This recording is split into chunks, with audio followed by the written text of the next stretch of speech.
before the first sunrise, before oceans roared or stars burned in the heavens. There was only the eternal out of nothing. God spoke, and light exploded into existence.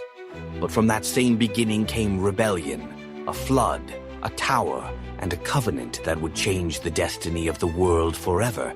This is Genesis, the epic origin of creation, the fall of man, and the promise that echoes through eternity. And light was born, piercing the abyss, flooding the nothingness with brilliance. Day and night bowed into place. With power unmatched, he stretched out the heavens like a tent, scattered galaxies like jewels, and clothed the naked earth in seas, mountains, and fertile valleys. The sun blazed to govern the day, the moon to rule the night, and constellations flamed as signs of seasons yet to come. The oceans stirred with life. Great leviathans surged beneath the waves, and flocks of birds filled the skies with thunderous wings. Yet the crown of creation was still to come. From the dust he molded man, Adam, and into him he breathed his own breath. Man awoke with eternity in his soul. From his side came woman, Eve, radiant and pure, a partner of flesh and spirit. Together they walked with God in Eden, clothed not in garments but in glory. It was perfection. It was paradise. It was the beginning of all things, but perfection met rebellion. In the garden's heart stood two trees, the tree of life and the tree of knowledge of good and evil. God's command was clear. Eat freely, but not from the forbidden tree. Into Eden slithered the serpent, ancient and cunning. His words dripped with venom. Has God indeed said, "You shall not surely die"? Eve gazed at the fruit, beautiful, tempting, desirable for wisdom. She took, she ate, she gave to Adam, and he ate. In that moment, innocence shattered. Their eyes opened not to glory, but to shame. They hid among the trees, covering themselves with fig leaves. The voice of God thundered in sorrow. "Adam, where are you?" The curse was pronounced. The ground would resist. Pain would scar childbirth, and death would reign. The serpent was doomed to crawl in dust, awaiting the day when the seed of the woman would crush his head. Driven from Eden, barred by cherubim and a flaming sword, humanity stepped into a world of toil, sorrow, and mortality. The shadow of sin had fallen. From Adam and Eve came Cain and Abel. Cain worked the soil.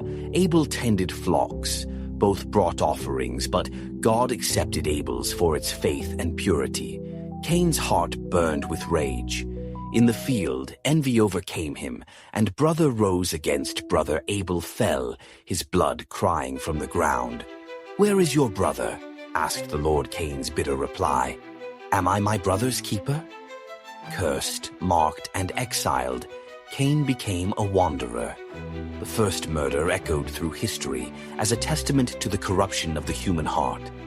Generations passed, and mankind multiplied in wickedness.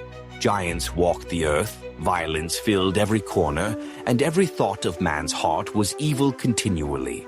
But one man found grace, Noah. God spoke, "Build an ark, for behold, I will destroy the earth with a flood." With unwavering faith, Noah built a colossal vessel of gopher wood. His neighbors mocked, but he obeyed. When the time came, animals of every kind entered two by two. The sky darkened, the fountains of the deep broke loose, and rain fell for 40 days and 40 nights. Mountains sank beneath the deluge.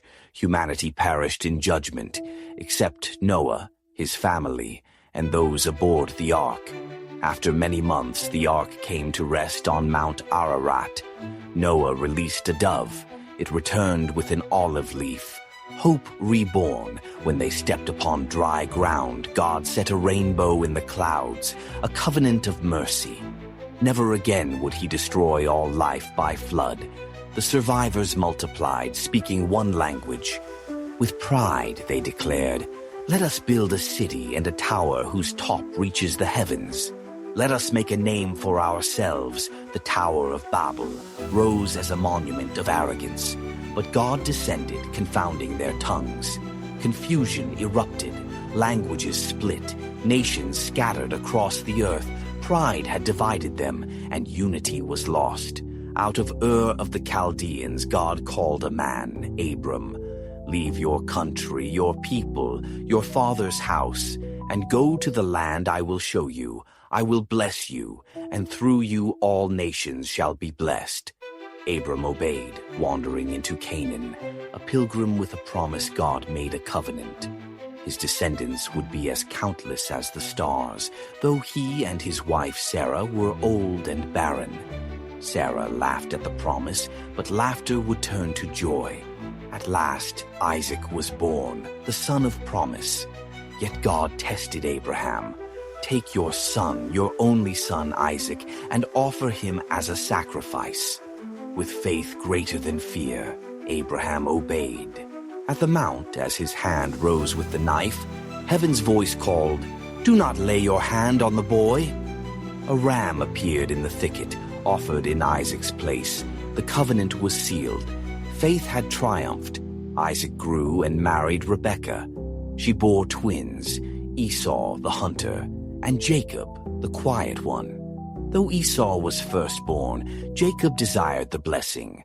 Hungry one day, Esau sold his birthright for a bowl of stew, despising what was sacred. Later, guided by his mother, Jacob disguised himself to receive his father's blessing. Betrayal ignited Esau's fury. Jacob fled into exile. On his journey, he dreamed of a ladder reaching heaven, with angels ascending and descending. God stood above it and renewed the covenant. "I am with you. I will never leave you." Jacob's life was marked by struggle, until one night he wrestled with a mysterious man, wounded yet unyielding. Jacob demanded a blessing. At dawn, he was renamed Israel, he who struggles with God. From him would spring the 12 tribes of a nation chosen for destiny. Among Jacob's sons was Joseph, beloved above the rest. His father gave him a coat of many colors, a symbol of favor. Joseph dreamed of greatness, of his brothers bowing before him. Envy festered in their hearts. They cast him into a pit, sold him into slavery, and deceived their father with blood-stained cloth. In Egypt, Joseph served faithfully but was betrayed by lies and thrown into prison. Yet God was with him. He interpreted dreams of fellow prisoners and finally of Pharaoh himself. Pharaoh dreamed of 7 fat cows devoured by 7 lean ones, 7 full ears of grain consumed by 7 withered ones. Joseph declared, 7 years of plenty, followed by 7 years of famine. Pharaoh exalted Joseph to the highest seat beneath the throne. When famine came, nations flocked to Egypt. Among them were Joseph's brothers, broken by hunger. They bowed before him, unknowingly fulfilling his dream. When Joseph revealed himself, they trembled in fear, but Joseph wept and embraced them. "You meant it for evil, but God meant it for good, to save many lives." Thus, Israel's family entered Egypt, planted in foreign soil, awaiting a future of both slavery and redemption. Genesis closes not with an ending, but with a promise. Joseph, at the end of his days, declared to his brothers, "God will surely visit you and bring you up out of this land, to the land he swore to Abraham, Isaac, and Jacob." He was laid in a coffin in Egypt, but his bones carried a prophecy that Israel's destiny was not in Egypt, but in the land promised by covenant. The book of beginnings ends with expectation.